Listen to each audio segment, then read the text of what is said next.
4. Government.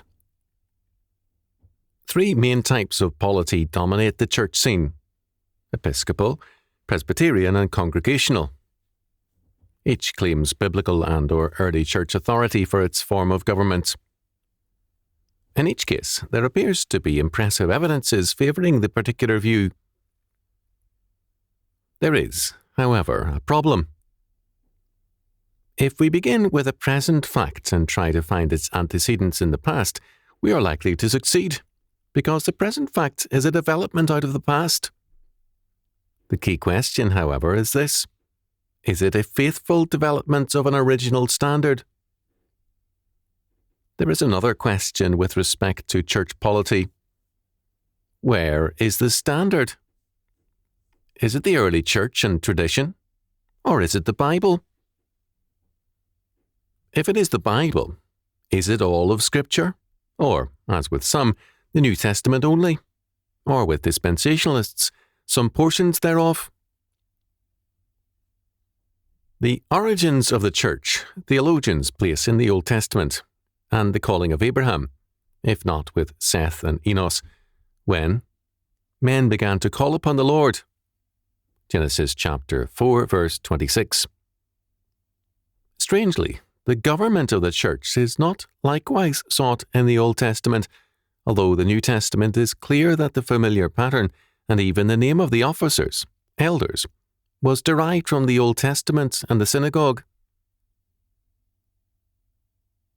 God is the sovereign and the governor of all creation. It would be curious indeed if the supreme ruler of all things made no provision for government prior to the New Testament. It would, in fact, be startling, since all things else are legislated, if government in all areas were not prescribed. We are told in Exodus chapter 18, verses 13 to 26, that Jethro found Moses overwhelmed by his attempt to administer a one-man government. Since Moses had been trained in Pharaoh's household, he had been trained to rule, and he assumed that position easily. Jethro saw the weakness of one-man rule and spoke plainly. "Thou wilt surely wear away, both thou and this people that is with thee. For this thing is too heavy for thee. Thou art not able to perform it thyself alone. Hearken now unto my voice. I will give thee counsel, and God shall be with thee. Be thou for the people to Godward, that thou mayest bring the causes unto God. And thou shalt teach them ordinances and laws, and shalt show them the way wherein they must walk, and the work that they must do. Moreover, thou shalt provide out of all the people able men, such as fear God, men of truth, hating covetousness, and place such over them, to be rulers of thousands, and rulers of hundreds, rulers of 50s, and rulers of 10s. And let them judge the people at all seasons, and it shall be that every great matter they shall bring unto thee, but every small matter they shall judge. So shall it be easier for thyself, and they shall bear the burden with thee. If thou shalt do this thing, and God commanded thee so, then thou shalt be able to endure, and all this people shall also go to their place in peace."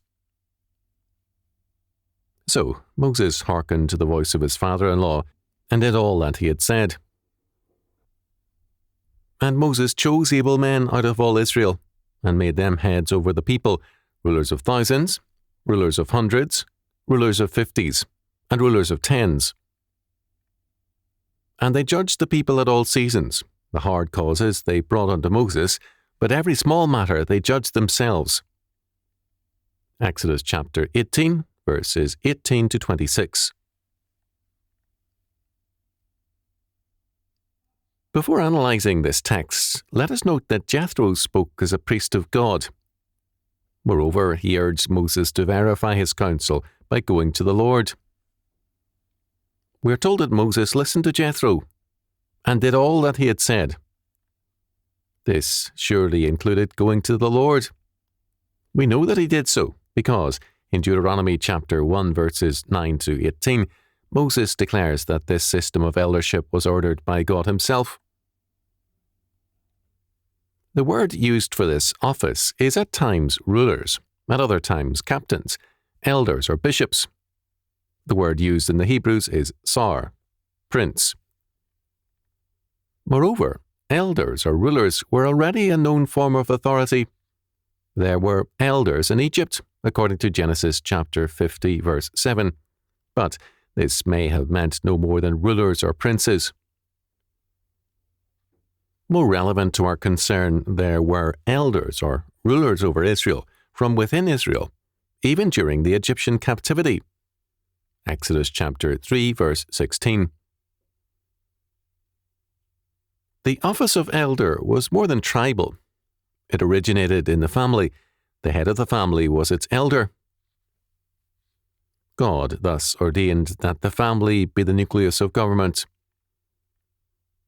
Moses was not called upon to create a novel and rootless government, but to use and develop an existing one, which, in the providence of God, is basic to all government. This raises another question. How are we to know how this office relates to the church? Was not Moses here setting up civil government? One answer to that question is the fact that both the synagogue and the church were ruled by elders. Obviously, both saw this as God's requirement. Another important fact is that various references to elders in the Bible make clear that eldership is a pattern for government in a variety of spheres. Thus, in 2 Kings chapter 19 verse 2 and Jeremiah chapter 19 verse 1, we find references to the elders of the priests. The priests and Levites were thus ruled by an eldership within their own ranks. Again, we find there are elders of the city, who governed in 5 main spheres: blood redemption, Deuteronomy chapter 19 verse 2, the expiation of murder by an unknown culprit, Deuteronomy chapter 21 verses 3 and 6, the judgment of incorrigible delinquents and criminals, Deuteronomy chapter 21 verse 19, cases of defamation of virgins, Deuteronomy chapter 22 verse 15, and the laws of the levirate, Deuteronomy chapter 25 verse 9. These are local and family concerns. Next, judges are spoken of as a form of eldership. Deuteronomy chapter 19 verses 17 to 19, chapter 25 verses 1 to 3, chapter 17 verses 8 to 11, chapter 16 verses 18 to 20, chapter 21 verse 2. Moreover, there are elders of the people or of the country who made up the civil government.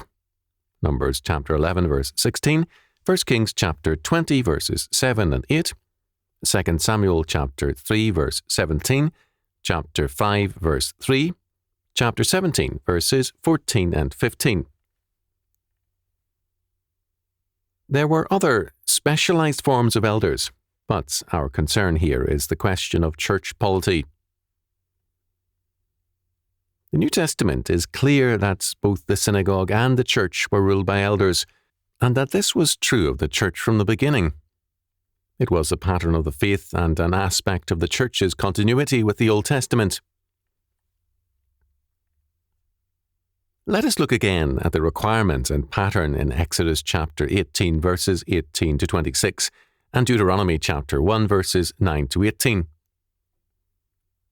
The eldership represents a hierarchical and graded authority. Every man who is a free and responsible head of a family is an elder. Over 10 families, one elder exercises government and oversight.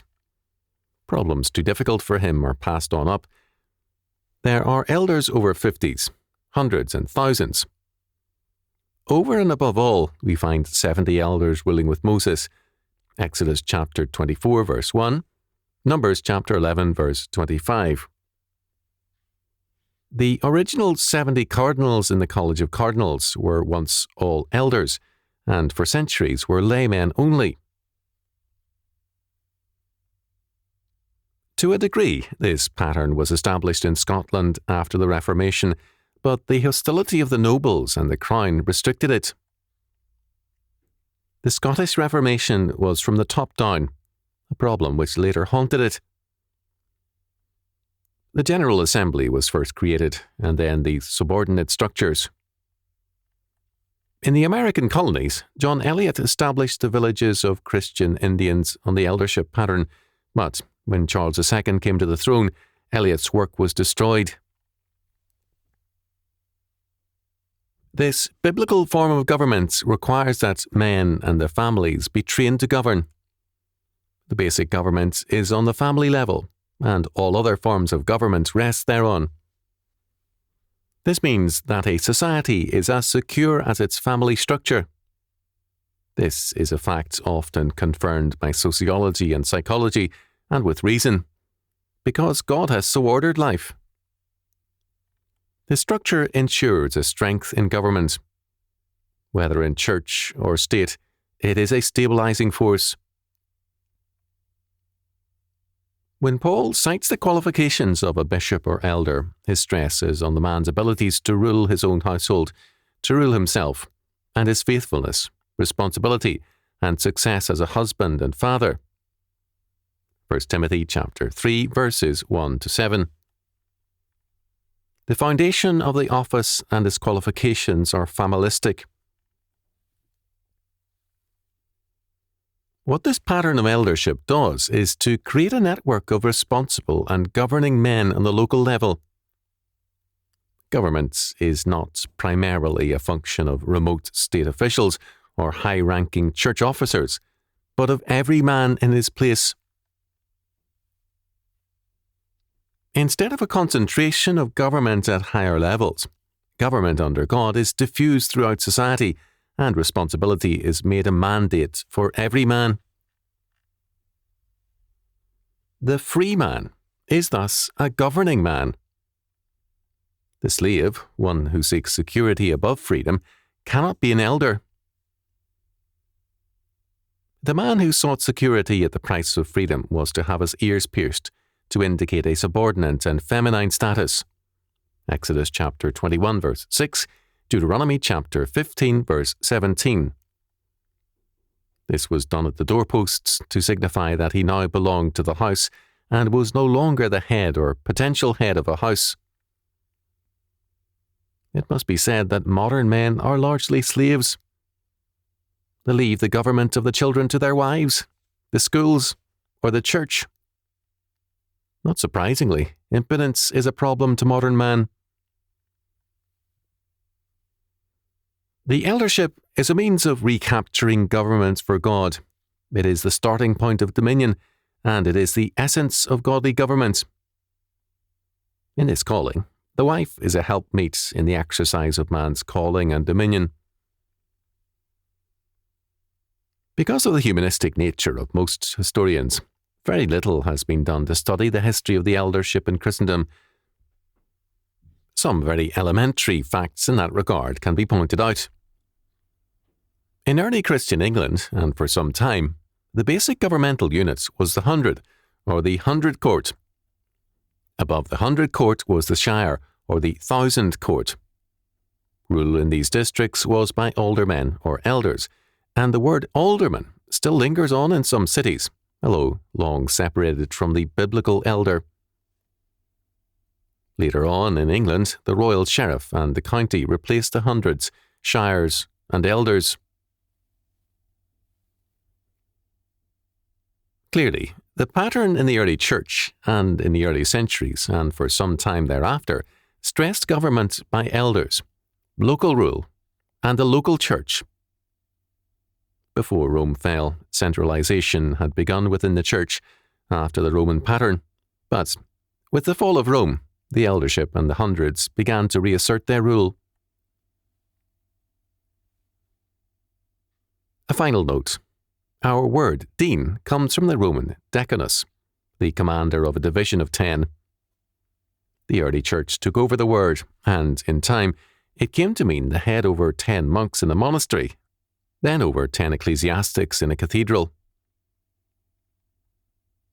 The Old Testament pattern of eldership among priests was thus applied to the church.